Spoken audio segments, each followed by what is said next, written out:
Manju's life, day 48.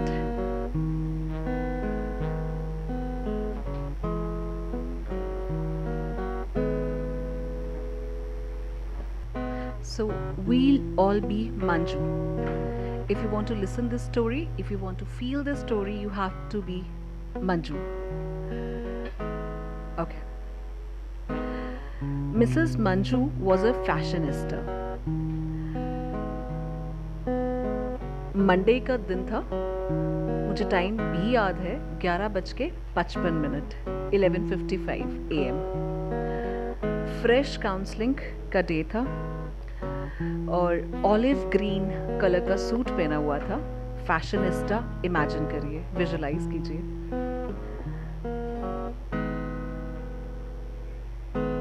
उस दिन Monday को 11:55 पे जब मैं उनसे मिली, ऑलिव ग्रीन कलर उनका कलर नहीं था.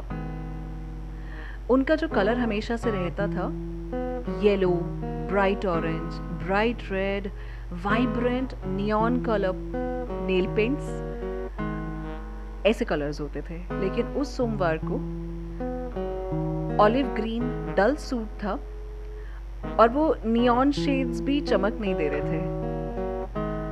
और जब मैंने उनका फॉर्म देखा, लक्ष्मण जी मेरे पास फॉर्म लेकर आए. उनका बॉडी एनालिसिस होता है हर हफ्ते महीने में, पर उस हफ्ते उनका वेट लूज नहीं हुआ था और थोड़ा ब्लोटेड अप लग रही थी. तो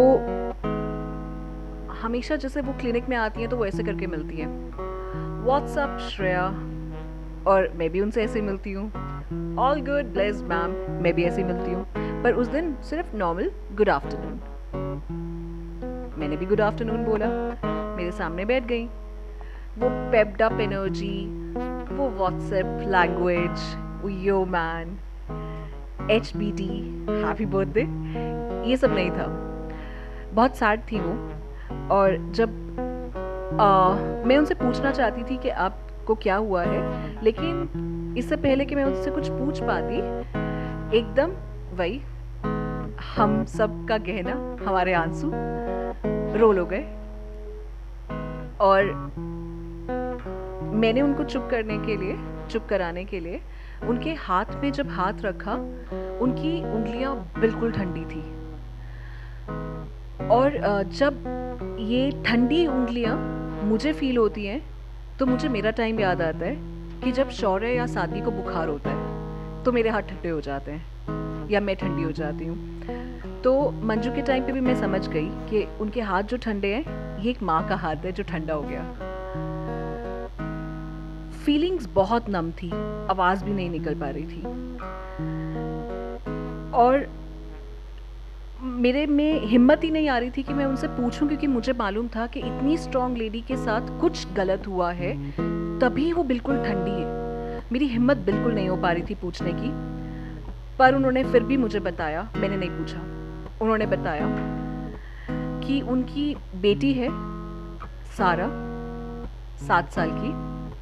मेरी भी बेटी है, लेकिन जो ये कहानी है, जिस समय की कहानी है, उस टाइम पे सादगी 7.5 या 8 साल की थी, सारा 7 साल की थी. सो इसीलिए मेरा कनेक्शन मंजू के साथ बहुत ज़्यादा था, क्योंकि मंजू में मुझे मैं दिखती थी, सारा में मुझे सादगी दिखती थी. तो मंजू ने मुझे बताया कि स्कूल में जैसे पीरियड्स का टाइम होता है, आधे घंटे का है पीरियड या 45 मिनट का है पीरियड. तो कुछ एक्स्ट्रा क्लास थी और सारा ने टाइम पे मील नहीं खाया था और एकदम से उसको चक्कर आया और स्कूल से फ़ोन आया कि उसकी तबीयत ठीक नहीं है. और जिस डॉक्टर के पास, जैसे मेडिकल रूम्स होते हैं स्कूल में, और जिस डॉक्टर के पास वो लेके गए तो वहाँ पे पता चला कि हाइपोग्लाइसीमिया हुआ है. हाइपोग्लाइसीमिया एक ऐसा एपिसोड होता है जिसमें शुगर लेवल ज़रूरत से कम हो जाती है. तो उन्होंने उसके बाद टेस्ट करवाए उसके घर ले जाके, तो पता चला सारा को जुवेनाइल डायबिटीज़ टाइप 1, एक ऐसी बीमारी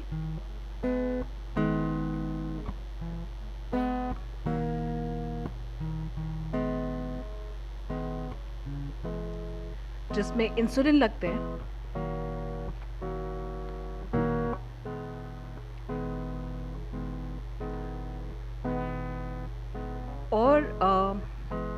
बच्चा अगर 7.5 का है, 8 साल का है, जिसमें शायद जब वो नीचे भी गिरेगा तो उसके घुटने में बहुत चोट लगेगी, क्योंकि घुटना बहुत नरम है। तो पेट में हर बार टिफिन खाने से पहले इंसुलिन लगाना, मंजू क्या कोई भी नहीं देख सकता।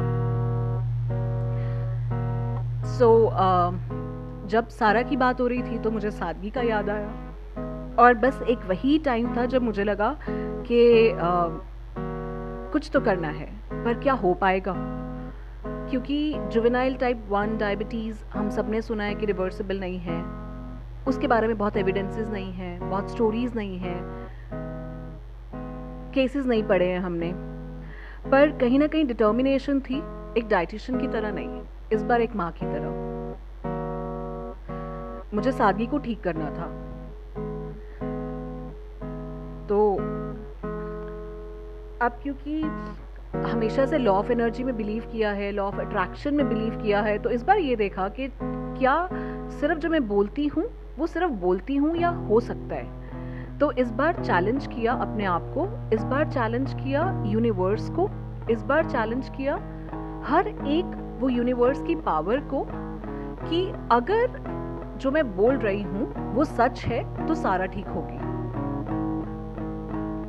हमने काम करना शुरू किया और मैंने फिर मंजू के चिल्ड उंगलियों में अपना हाथ, मेरा हाथ गर्म हो गया था क्योंकि ब्लड का रश बहुत ज़बरदस्त था। और वो मुझे सोमवार का दिन याद है, वो आखिरी मेरी काउंसलिंग थी, उसके बाद में वो काउंसलिंग भी नहीं ले पाई थी। बस उसके बाद नेक्स्ट पैराग्राफ 49 डे मंजू की लाइफ का। अब चैलेंज ये था, सारा को मिलना था और अपनी कमजोरी, अपना डर सारा को नहीं दिखाना था, क्योंकि अगर सारा को हम अपना डर, एक डाइटिशियन का डर, एक माँ का डर, मंजू का डर दिखाते तो सारा ठीक नहीं होती। सारा आई क्लिनिक में और मेरे क्लिनिक में वाटरमेलन शेप के पिलोज हैं, कुशन्स हैं। सारा को मैंने पहले भी मिला है, देखी हूँ मैं उसको। सारा जब भी अंदर आती थी ना, अब 7 साल का बच्चा डोर खोलता है, झट से आता है, और मेरे ब्लैक कलर के कुशन्स वाले सोफे हैं, उसमें कुशन है वाटरमेलन शेप के, बच्चों को बहुत अट्रैक्ट करते हैं। सेम सारा आती थी और जंप मारती थी सोफे पे, और वो वाटरमेलन शेप पिलोज को सबको नीचे गिर देती थी और उसके ऊपर बैठ के जंप करती थी। सिल्की बाल, इतने शॉर्ट बाल थे उसके, गोरी सी। और बस वही दिन आई, दोबारा वाटरमेलन शेप पिलोज पे जंप करना शुरू किया। सारा को देख के मैं इमोशनल हो गई, क्योंकि मेरे को दिखा कि सारा का वो स्माइल नहीं, मुझे वो डर जो मेरे अंदर था कि उसको स्कूल से पहले, ब्रेक से पहले बाकी बच्चों के बीच में उठ के इंसुलिन ना लगाना पड़े पेट पे। तो मैं अंदर से इतनी डरी हुई थी, मैं अपने इमोशंस को नहीं छुपा पा रही थी। पर सारा ने मुझे बोला, हेलो आंटी। मैंने कहा, आंटी मत बोल यार, आंटी नहीं हुए।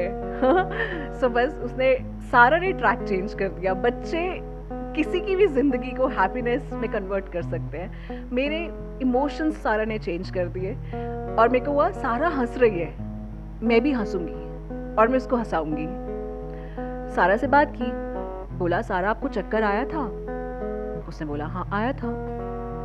उसने मुझे बताया, आंटी, आंटी मत बोलो, ओके बोलो।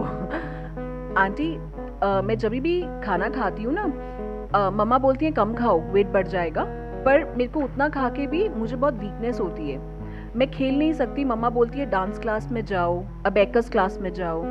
तो वो मुझे अपने क्लासेस के बारे में बता रही थी।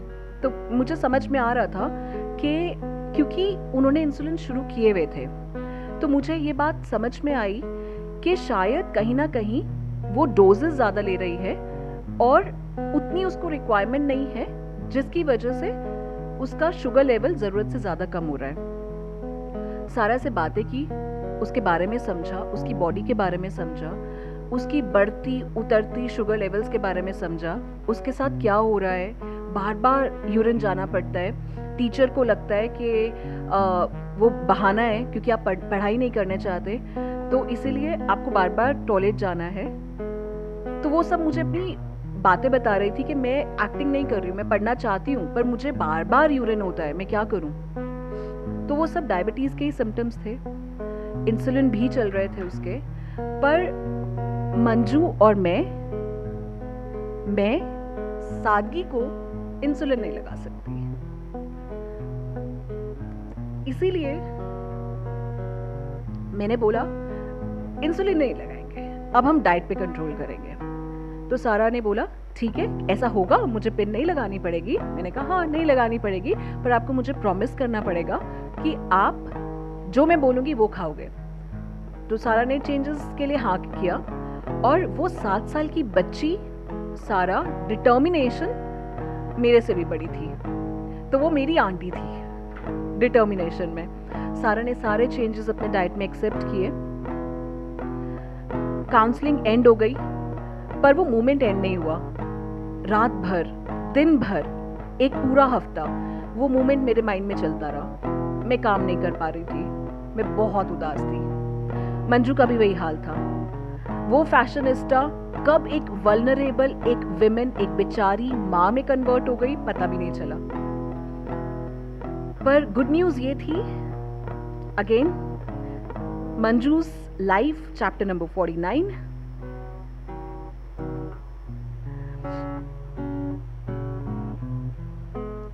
हमने एक टेस्ट कराया था सी पेप्टाइड। सी पेप्टाइड में गुड न्यूज़ ये थी कि उतना खराब सी पेप्टाइड नहीं था, यानी कि उनके पेट में, सारा के पेट में पैनक्रियास थोड़ा सा इंसुलिन प्रोड्यूस कर रही थी। हफ्ते के बाद, 2 हफ्ते के बाद जब ये चीज़ पता चली, वापस से नियॉन कलर शेड आ गए नेल पेंट में, वापस से मैं खुश हो गई, वापस से मंजू दिखी, क्योंकि हमें थोड़ी सी होप लगी कि अगर पेट में इंसुलिन बन रहा है तो कहीं ना कहीं हम लोग कुछ भी करके, एक माँ कुछ भी कर सकती है। HbA1c 8.9 था, यानी कि 3 महीने की एवरेज शुगर 8.9 थी। सी पेप्टाइड बहुत अच्छा था, यानी कि इंसुलिन बन रही थी, पर उतनी ज़्यादा नहीं, कम इंसुलिन बन रही थी। अब सारा को भी मैंने यही बोला कि सारा देखो, आपका बच्चे शुगर 225 से अब 120 पे आ गई है, आपको बहुत अच्छे रिजल्ट्स मिल रहे हैं। सारा भी खुश थी क्योंकि जो उसके इंसुलिन शॉट थे वो भी हाफ हो गए थे, 8 से 4 डोज रह गई थी। सो सारा के लिए इतना ही बहुत था कि मेरे को कम इंसुलिन लगाना पड़ रहा है। और उसको जब वो चार्ट हम लोग होमवर्क देते हैं ना, सारा होमवर्क में करती थी अपने before breakfast, prandial, post prandial, random sugar, इसका चार्ट बनाती थी, हर बार का प्रिक करती थी। उसके लिए इतना अच्छा था कि अब 4 बार की बजाय सुई लगाने से अब उसको सिर्फ 2 बार सुई लगानी पड़ती थी, क्योंकि बाकी टाइम की शुगर उसकी कंट्रोल थी। 4 महीने के बाद HbA1c की रिपोर्ट आई। मेरे को ऐसा हो रहा है कि मैं अपनी जो ये हैप्पी एंडिंग है ना, उसमें फटाफट से जंप करूं, क्योंकि मुझसे वो वाला फेज नहीं सुनाया जाता। सो बस हैप्पी एंडिंग ही हो रही है। सारा की इंसुलिन बंद हो गई, उसकी शुगर लेवल कंट्रोल आती रही, उसकी इंसुलिन बन रही है बॉडी में। पर इतना है कि सारा सब कुछ नहीं खा सकती है, जितनी उस पे इंसुलिन बन रही है उसको उतना ही डाइट खाना होता है। उसके डाइट में प्रोटीन्स बहुत ज़्यादा हैं, कार्बोहाइड्रेट्स बहुत कम है, फ्रूट्स बहुत कम है, सैलड्स बहुत ज़्यादा है। थोड़ा सा दुख होता है सारा के लिए, पर हर हफ्ते सारा को मैं एक चीट मील देती हूँ जिसमें वो आइसक्रीम खाती है, उसका फेवरेट बेल्जियन वफल खाती है हफ्ते में 1 बार। ये अचीवमेंट है, ये सारा की स्टोरी है।